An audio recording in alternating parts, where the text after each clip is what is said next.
U.S. Trade Ambassador says U.S. goal is stability ahead of China trip.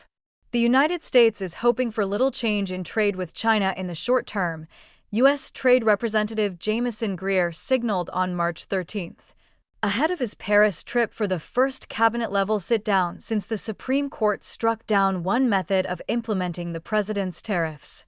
We want to ensure continued stability in the U.S.-China relationship. It's one of the most important economic relationships in the world, Greer said on CNBC. We want to make sure that we continue to get the rare earths we need for our manufacturing base, and they keep buying the kinds of things they should be buying from us, and that the leaders get a chance to get together and make sure that the relationship is going the way we want it to go. When you look at where we are with China versus 1 year ago, we have a much more balanced relationship with China.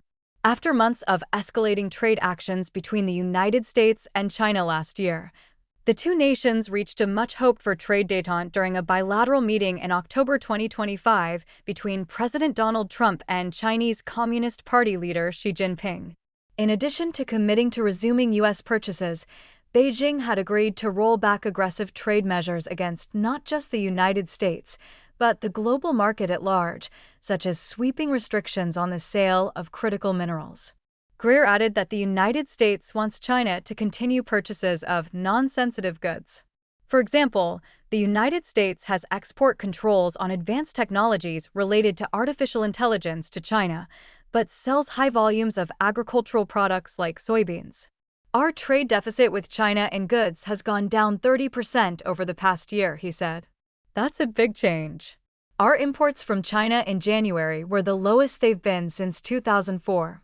Again, that's not to say we're not going to trade with China. We certainly are, but it's getting to a much more balanced situation.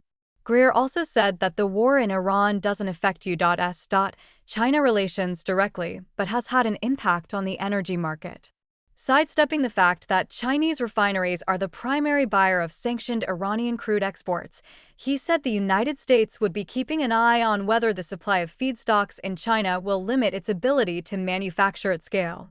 You can't talk about trade without the Iran war coming up and the effect of oil and gas, he said. I think we're talking about a matter of weeks.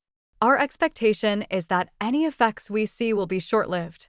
On March 11th, the U.S. Trade Representative announced trade investigations into China, the European Union, Singapore, Switzerland, Norway, Indonesia, Malaysia, Cambodia, Thailand, South Korea, Vietnam, Taiwan, Bangladesh, Mexico, Japan, and India. On March 12th, it opened an additional 60 investigations regarding forced labor in the supply chain. The Trump administration had said after the Supreme Court ruling that tariffs matching existing trade agreements would be forthcoming under other statutes, such as these Section 301 investigations, to replace the trade agreements already struck. The administration has also said that trade partners have not sought to renegotiate terms post-ruling, but some have asked for reassurance that they would not see higher tariffs under the new framework. Tariffs are paid by importers, so some U.S. companies in certain states have sued for refunds, which are expected to be paid soon. Greer said he hopes the companies use their refunds to pay U.S. workers bonuses and raises, as the tariffs were aimed at reshoring manufacturing. The American people should get it, and the companies should give it to their workers, he said.